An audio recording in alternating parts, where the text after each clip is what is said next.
네, 오늘은 조병성사, 혹은 이제 병자성사라고도 불리는 우리 성사의식에 대해서 얘기를 하는데요.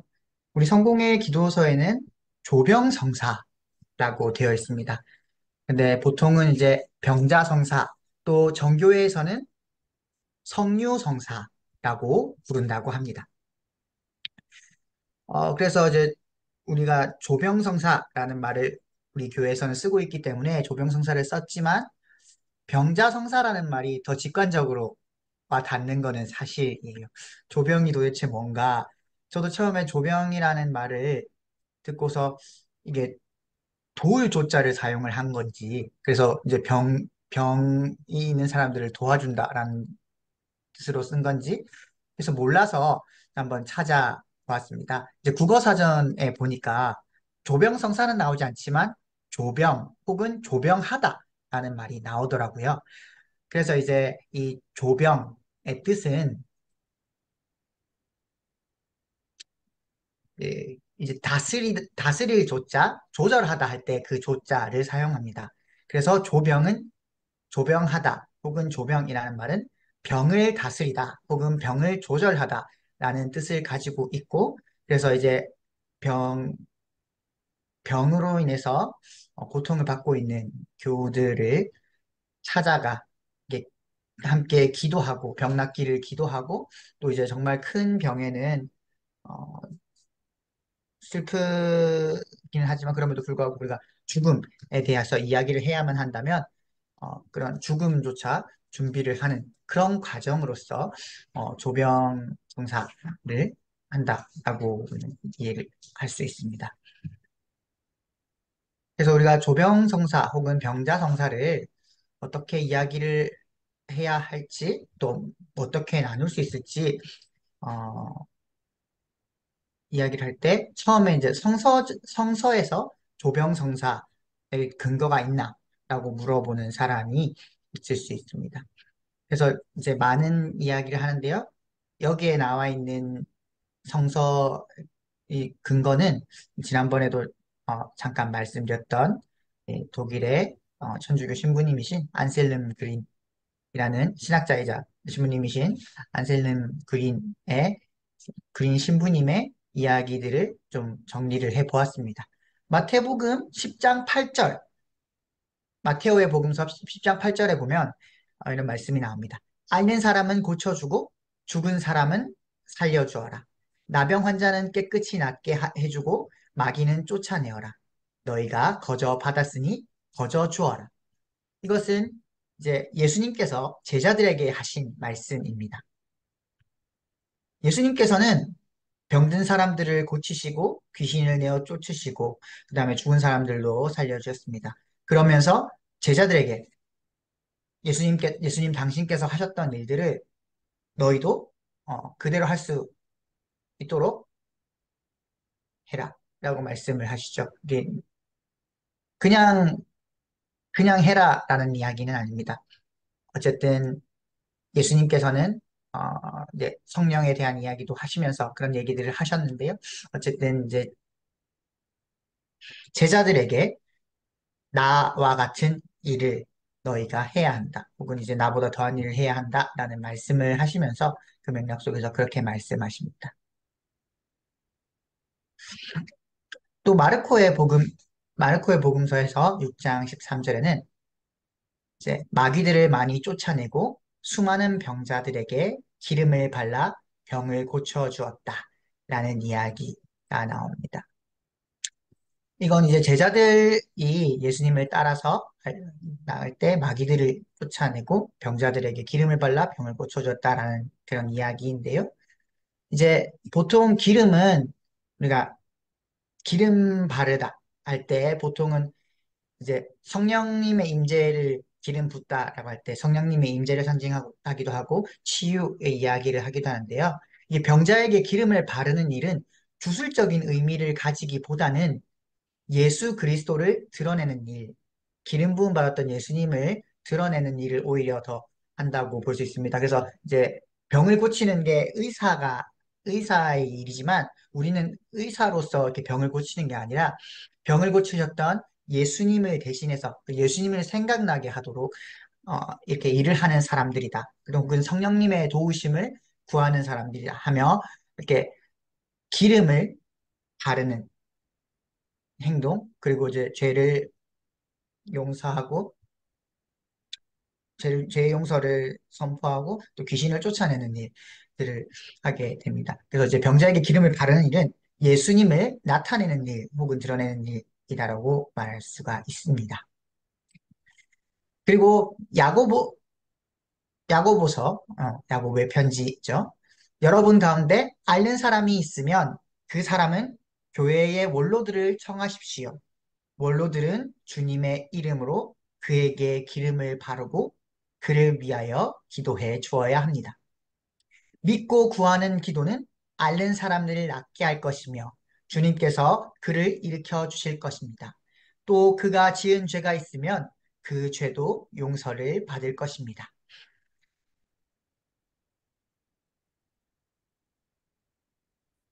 이 야고보의 편지에서는 이 병자성사 의 성서적 근거가 되는 구절이다라고 이야기를 합니다. 보통 그래서 성서에서 어떤 구절이 병자성사를 잘 나타내고 있습니까라고 물어본다면 이 야고보서를 이야기를 많이 한다고 하는데요.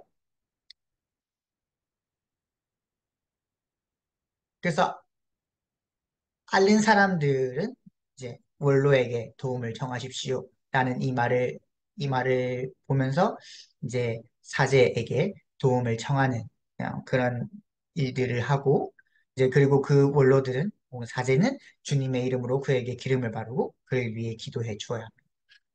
여기 이렇게 나오고 있습니다.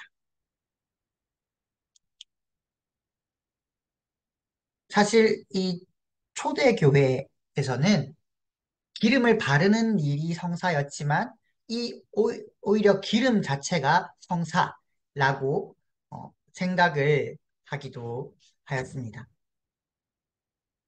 이게 무슨 말이냐고 하면 이제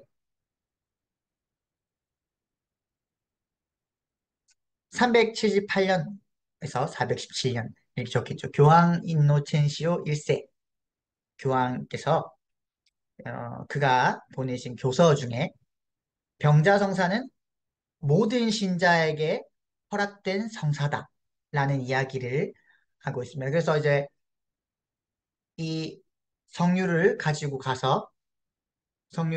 가지고 이제 신자들도 아픈 사람이 있다면 이렇게 서로 발라주고 또 이렇게 성류를 뭐 때로는 바르기도 하고 먹기도 하고 또 위에서 이걸 바르면서 기도해주기도 하면서 모두가 다 이 모두가 다 성사를 준비하는 사람들, 이 성류 자체가, 이 기름 자체가 성사가 된다라고까지 이야기를 한 적이 있습니다.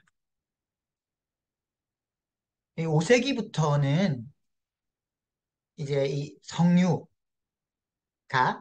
이제 성목요일에 주교가 축성하는 이제 딱 하루를 정해서 하게 됩니다. 그 전까지만 해도 이 기름을 가지고 와서 이제 주교에게 혹은 사제에게 부탁을 하면 그날 당일 이제 성찬예 중에 혹은 예배 예식 중에 이제 바로 기름을 축복해서 성유로 이렇게 축복하는 예식을 항상 요구에 따라서 해왔는데 이제 이게 교회의 시스템이 생겨나고 사람들이 많아지면서 이제 성유는 이제 성목요일 단 하루 주교가 축성하는 거다라는 이야기를 하게 됩니다. 그래서 이제 이 성류는 단 하루 주교에 의해서 일반적인 올리브 기름이 성류가 된다. 이제 누가 개인적으로 와서 부탁하거나 이렇게 할 수가 없게 되었습니다. 그러면서 이제 교회가 교회에서 이 성류를 좀 뭐라고 할까요? 좀 이게 어쩌면 이 교회 시스템 안으로 가지고 오게 되는 일이 발생합니다.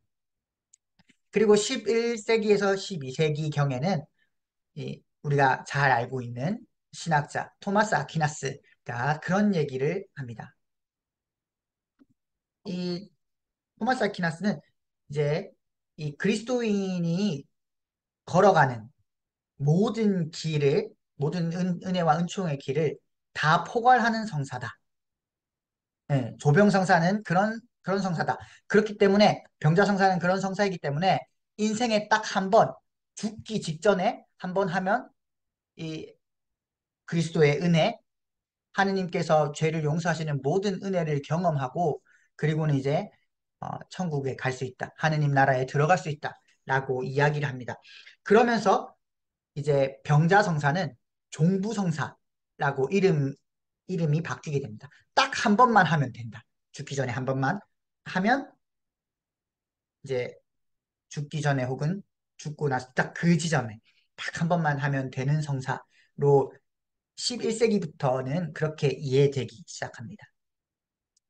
이제 다시 2차 바티칸 공의회를 어, 거치면서는 이제 교회에서 병자성사를 종부성사로만 이해할 수는 없다.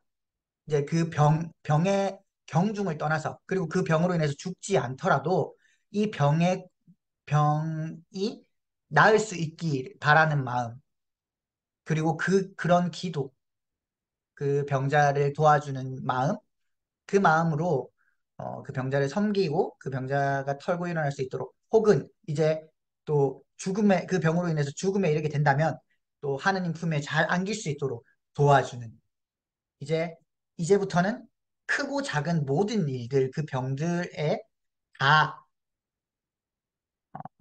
도움을 주는 성사로서 다시 역할을 해야 한다라고 이야기를 하게 됩니다. 그러니까 다소 정리를 해보자면 처음에 처음에 병자성사는 그 기름 바르는 일 자체로서 충분히 이제 모든 사람들에게, 많은 사람들에게 의미가 있었던 일이었다가 이제 교회가 그 일을 이제 주교에 의해서 축성된 기름, 1년에 딱 한 번 주교에 의해서 축성되어야만이 성류가 되고 이 성류를 가지고 예식을 할 수 있는 것도 이제 사제들만이 할 수 있게 된다. 그러면서 한 발짝 더 나아가면 종부성사로서 딱 한 번 이 성사를 진행하면 되기 때문에 죽기 전에 혹은 죽음의 문턱에서 이 성사를 진행하면 된다. 라고 이야기가 됐다가 다시 2차 바티칸 공의회를 지나며 종부성사로서만 이해하지 않고 병자성사는 그 병의 경중을 떠나서 필요에 의해서 병에 낫기를 바라는 마음도 이제 죽음에 이르면 죽음에 이를 때까지 이르는 그때에도 기도를 할 수 있고 또 그런 성사 예식을 거행할 수 있다라고 이해하고 이야기를 합니다. 이제 병자성사 우리는 조병성사라고 부르죠. 병자성사는 이제 모든 종교적 예식 그리고 성사들이 그렇듯이 통과 의례를 의례로서의 의미를 가지게 됩니다. 우리가 세례 이야기를 했었죠. 세례는 죄악된 세상에서 하느님의 자녀로 거듭나는 통과 의례. 세상에서 교회로, 악의 세계에서 하느님의 자녀로 돌아오는 통과 의례의 역할을 했습니다. 견지는 이제 하느님의 자녀가 되었지만 조금 더 성숙한, 교회의 일원으로서 성숙한 사람이 되는 일로 견지는 또 다른 통과 의례가 되겠죠. 이제 나중에 이제 혼배 성사도, 혼인 성사도 이야기를 하겠지만, 이거는 이제 각각 서로 다른 몸이었던 각자가 부부가 되어 한 몸이 되는 또한 통과 의례가 되겠죠. 또 이제 서품 성사도 보게 되면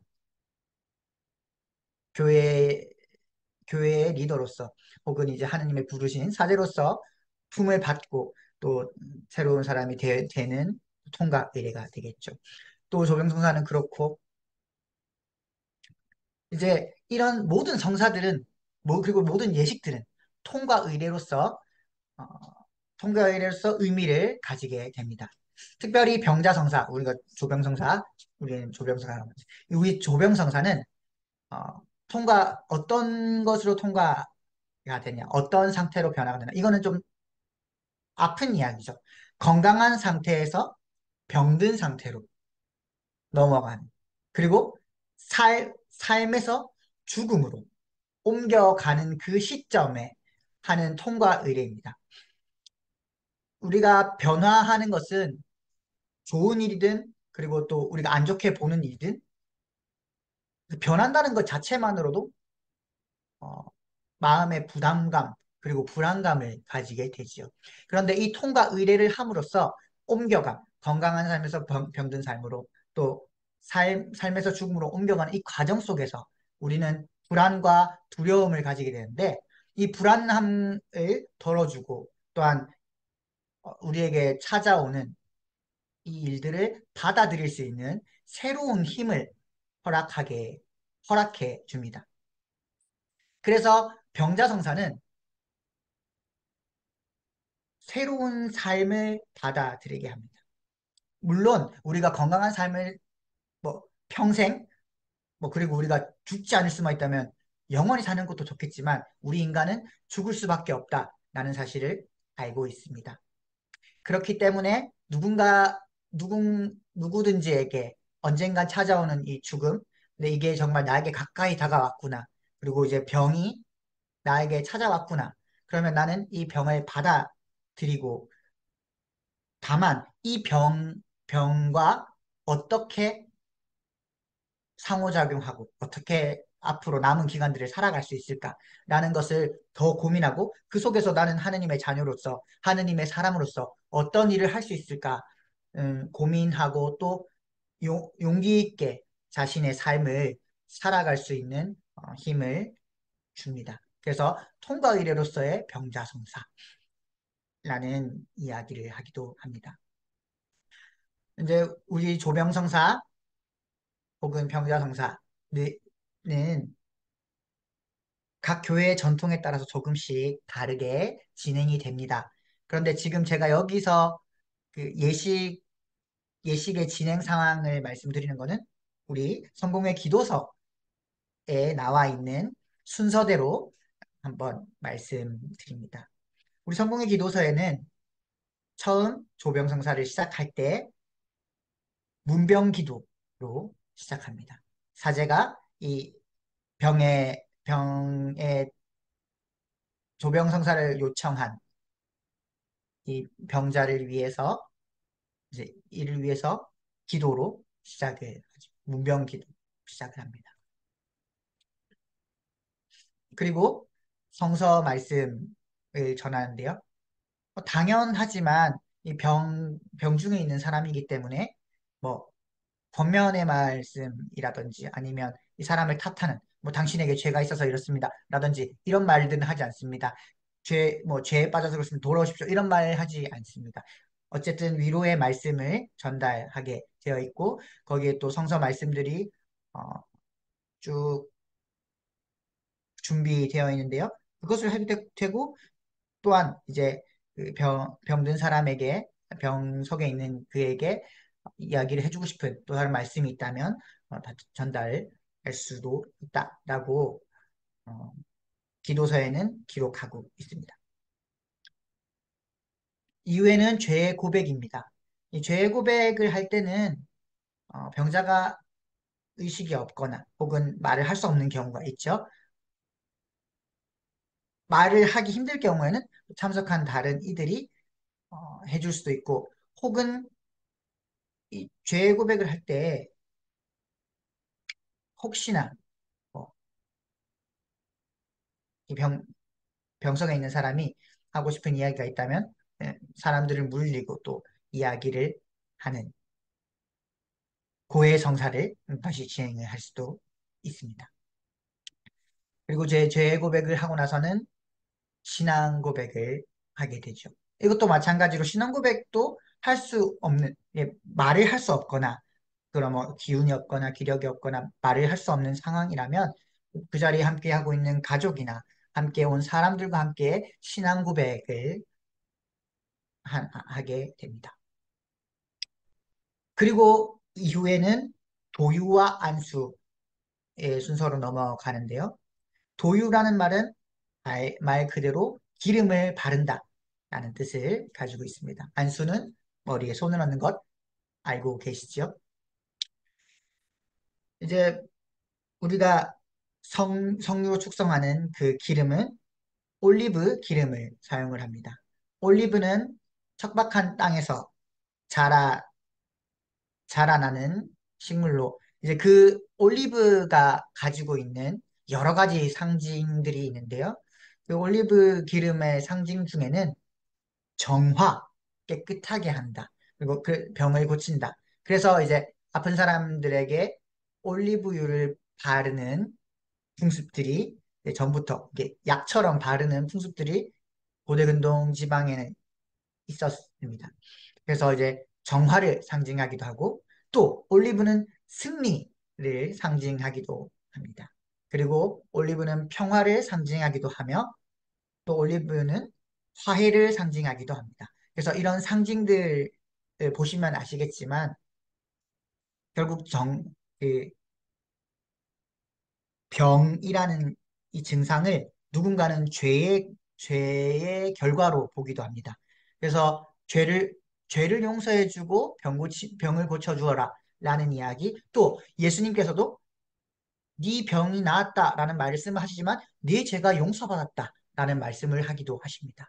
그래서 이 죄를 씻어주는 역할, 죄를 용서하는 역할, 그리고 이제 그 아픔으로부터 승리하는 그런 아픔으로부터 아픔을 주는 어떤 세력으로부터의 승리를 표현하기도 하고 이 사람이 그래서 평화로운 그 상태에 이르기를 바라는 마음 그리고 아까 말했던 죄의 용서를 통해서 하느님과 화해하고 하느님과의 관계 회복 그리고 또 사람들 간의 관계 회복 그리고 자신 스스로의 삶 속에서 그런 화해를 바라는 마음 그런 마음으로 이제 올리브 기름이 가지고 있는 상징이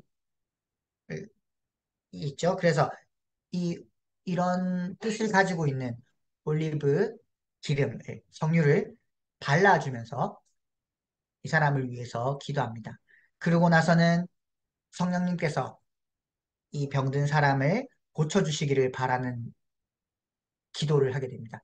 하지만 이 기도를 할 때, 뭐 아시겠지만 이 안수 기도를 할 때는 병에, 병이 호전될 가능성이 있다면 병의 호전을 위해서 기도하지만 만약에 이게 누가 봐도 정말 가망이 없는 상황이라면 또 다른 기도가 있습니다. 평안히 하느님 마지막 남은 생을 잘 마무리하고 하느님의 품에 편안히 안길 수 있기를 바라는 그런 기도가 있는데요.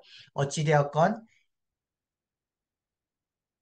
하느님과의 관계 그리고 사람과의 관계 속에서 이렇게 화해와 평안함 속에 알 수 있도록 하는 기도가 되겠습니다.